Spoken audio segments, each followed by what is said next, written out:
If you have ever sat around a campfire and listened to a good ghost story, you'll know that ghosts are notoriously difficult to pin down. Elusive and mysterious, they do not like to reveal too much about their wispy comings and goings. Some people will swear to high heaven that they've seen a ghost, while others will wink knowingly and say, "Sure you did, Aunt Sally." Ghosts reveal or conceal just enough to keep us guessing. They thrive on speculation and doubt. Perhaps they shuffle stuff around, or they push open old creaky doors. Some ghosts are said to cause a chill in the air, or an odd orb of light in a photograph. But on the whole, most ghosts seem to keep a low profile, hovering along the edge of disbelief. And a good ghost storyteller can keep even the sharpest skeptic wondering, could it be? Well, the parish where I served previously, St. Paul's in San Antonio, was said to have a few ghostly visitors over the years.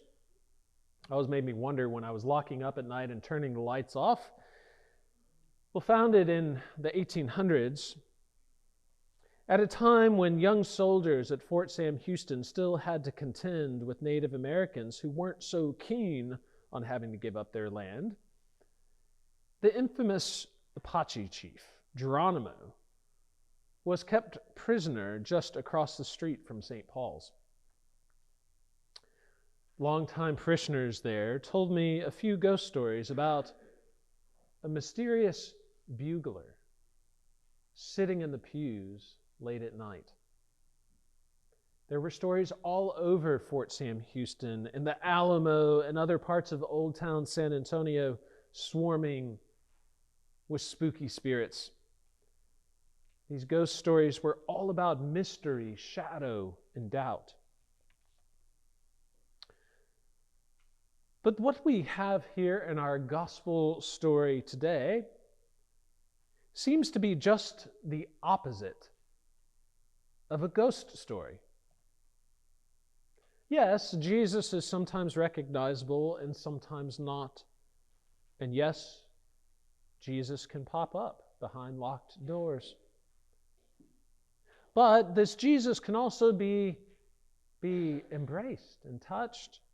This Jesus can also eat broiled fish of all things.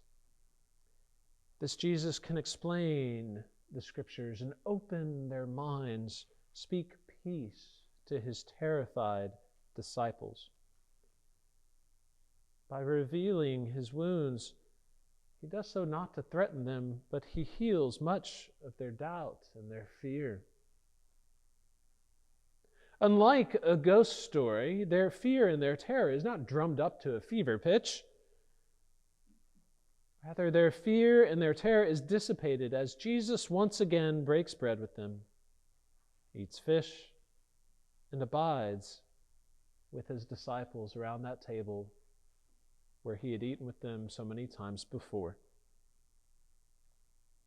Ghost stories are often used to explain the unexplainable, but in the stories of the risen Christ, resurrection is not so much explained as it is experienced. And let me say that again because this is essential for us here today as well. In stories of the risen Christ, resurrection is not so much explained as it is experienced. This is not a ghost. This is Jesus. His words do not convey fear, but rather peace. Peace be with you.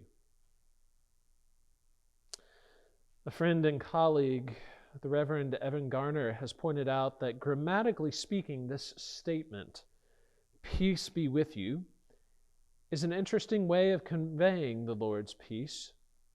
Jesus did not say, receive my peace, nor did he say, peace is yours. Instead, he says, peace be with you. And in fact, he doesn't even include a verb in the Greek text. It's merely implied. So we could translate it, peace with you. Peace with you. It's not an action. It's not a disposition. It's a recognition of what is already true. I wonder, in a way, how this might shape our liturgical exchange of the Lord's peace, that moment where we turn to one another and say, peace be with you. When someone says, the peace of the Lord be always with you, she isn't giving you anything that you don't already possess.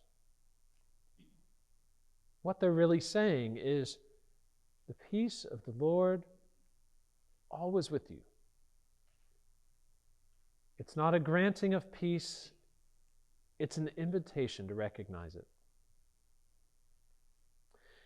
This is not unlike the message in the first letter of John, where we are called to recognize that which we already are. See what love the Father has given us, John writes, that we should be called children of God, and that is what we are. Beloved, we are God's children now.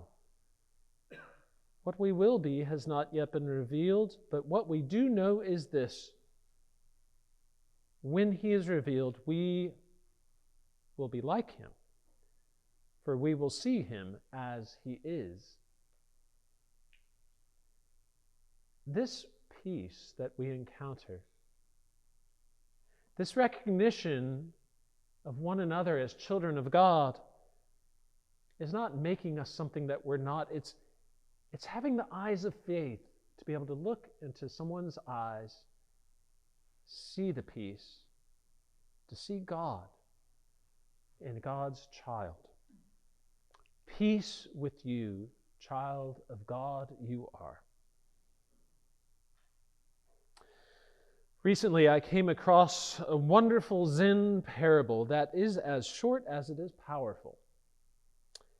It is stuck with me, and I'm reminded of it every time my mind begins to wander towards things that maybe I wish I had or things I wish I was. But the story goes like this. A man riding an ox, looking for an ox. I told you it was short. A man riding an ox, looking for an ox. Perhaps it's not that the man is looking for an additional ox. It's that he's looking for an ox, not realizing it's beneath his very bones. He's riding the oxen he is searching for. Perhaps what you are looking for is right under your nose. You already have what you need to be happy, joyous, and free. Though what we will be has not yet been revealed, you are already beginning to experience this transformation of the resurrection. And when Jesus is revealed, we believe by faith that we will be like him, for we will see him as he is.